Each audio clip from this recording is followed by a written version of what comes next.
যারা মধ্যবিত্ত মানুষ আছে তারা কখনোই কোনোদিনও কারো কাছে কোনো কিছু চাইতে পারে না, তাদের এটা মান সম্মানে লাগে। সত্যি কথা বলতে কি জানেন, মধ্যবিত্ত মানুষরাই কিন্তু না খেয়ে থাকে বেশি। গরিব মানুষের থেকে মধ্যবিত্ত মানুষরাই কষ্ট পায় সব থেকে বেশি।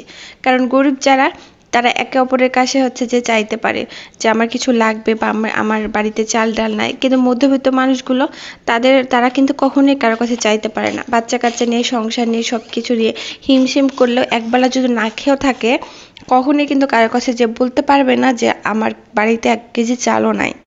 তাই আমাদের উচিত, আমরা যেই টাকা বেতন পাবো বা যেই টাকা ইনকাম হবে সেখান থেকে যদি আমরা অল্প অল্প করে টাকা জমাই, তাহলে হয়তো যখন আমরা বিপদে পড়বো সেখান থেকে আমরা হচ্ছে নিজেরা চলতে পারবো। হে এভরিওয়ান, আসসালামু আলাইকুম। অনেকেই দেখবেন যে হাজার হাজার টাকা ইনকাম করে, কিন্তু সঞ্চয় করার কথা কখনো তারা কল্পনাও করে না।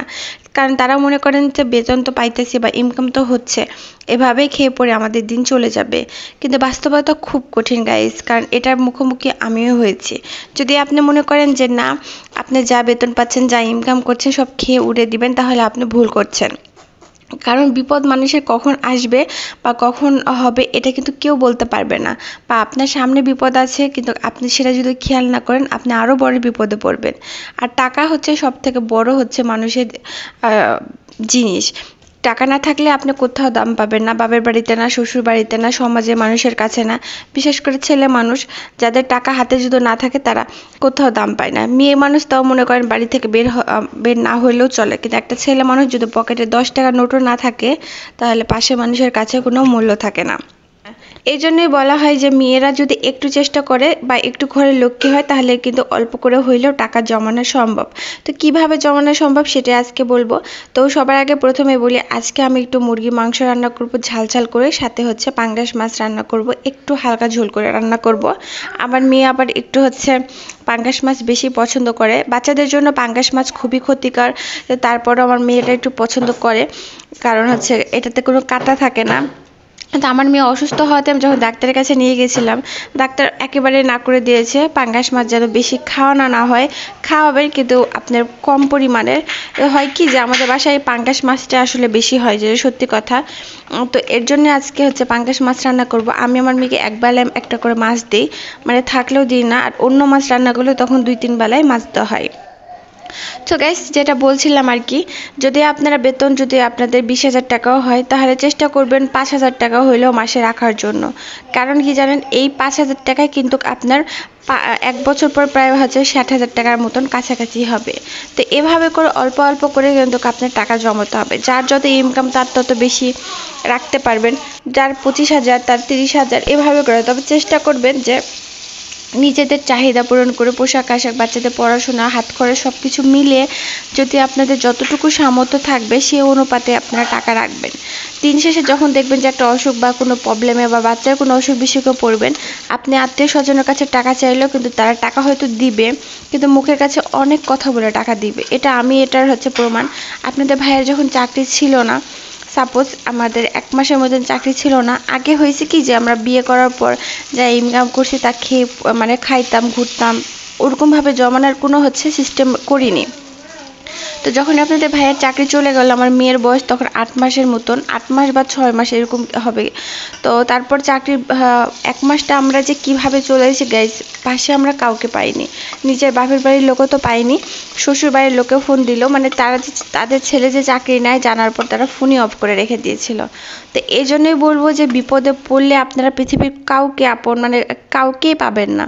তাই নিজের বিপদ থেকে রক্ষা হওয়ার জন্য কাজ করবেন। উপরে আল্লাহ আছে, আর নিচে আপনি চেষ্টা করবেন, দেখবেন যে অবশ্যই ভালো কিছু হবে ইনশাল্লাহ। আর একটা কথা কি জানেন, বিশেষ করে মধ্যবিত্ত মানুষের পাশে কেউ থাকে না। আপনি যদি একদম গরিব হন, তাহলে রাস্তায় দাঁড়ালেও হয়তো আপনি হেল্প পাবেন, কিন্তু মধ্যবিত্ত মানুষ কখনোই কারো কাছে এমনি এমনি কোনো কিছু চাবে না, বা একটা ধারের টাকা চাবে সেটাও কিন্তু চাইতে ভীষণ পরিমাণে লজ্জা লাগে। এই জন্য নিজের সংসার উন্নত করার জন্য অবশ্যই সঞ্চয় করা ভীষণ পরিমাণে প্রয়োজন। অনেকে হয়তো বা বলবে, বা অনেকে অনেক কষ্ট করে জীবনে অনেক কিছু করে, যারা দেখবেন যে জীবনে অনেক কষ্ট করেছে শুরু থেকে, তারাই কিন্তু ভালো কিছু করেছে। যারা জন্মগত বড়লোক তারা কখনোই বুঝবে না কষ্ট কী জিনিস, সঞ্চয় কী জিনিস। কারণ তারা ছোট থেকে তার বাবা মার ভালো কিছু দেখে বড় হয়েছে, তার বাবা মা রাখে।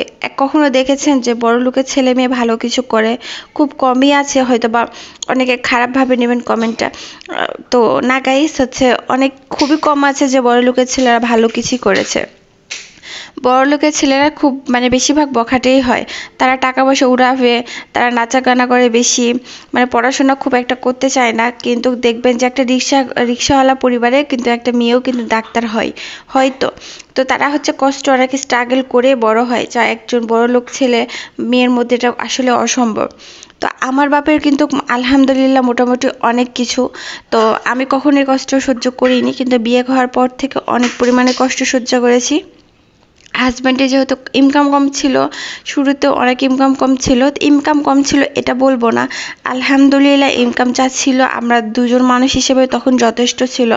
কারণ আমরা দুজন ছিলাম, দুজন খেয়ে পরে আমাদের আলহামদুলিল্লাহ খুবই ভালো যেত। এর থেকে বেশি আর কোনো কিছু আমি আশা করিও না। তো এভাবে করে আমাদের খুব ভালো আনন্দ করে জীবনটা চলতো। তো এখান থেকেও যদি আপনি প্রতি মাসে 1,000 টাকা করে আমি রাখার চেষ্টা করতাম। তো এভাবে করে আপনি যখন সঞ্চয় করবেন, দেখবেন যে বিপদে আপনার পৃথিবীর কাউকে, কোনো আত্মীয় স্বজন কাউকে প্রয়োজন নাই, আপনি একাই যথেষ্ট। আপনার বাপের বাড়ির লোকেরও প্রয়োজন নেই, শ্বশুর বাড়ির লোকেরও প্রয়োজন নাই। আর যদি আপনি টাকা না জমান, না সঞ্চয় করেন, তাহলে দেখবেন যে বিপদে পড়লে প্রতিটা মানুষ বিষের মতন আপনাকে ছবল মারতে আসবে। কোনো মানুষ আপনার পাশে থাকবেই না, তারা হাজার হাজার কথা শোনাবে। ধন্যবাদ, সাথে থাকা।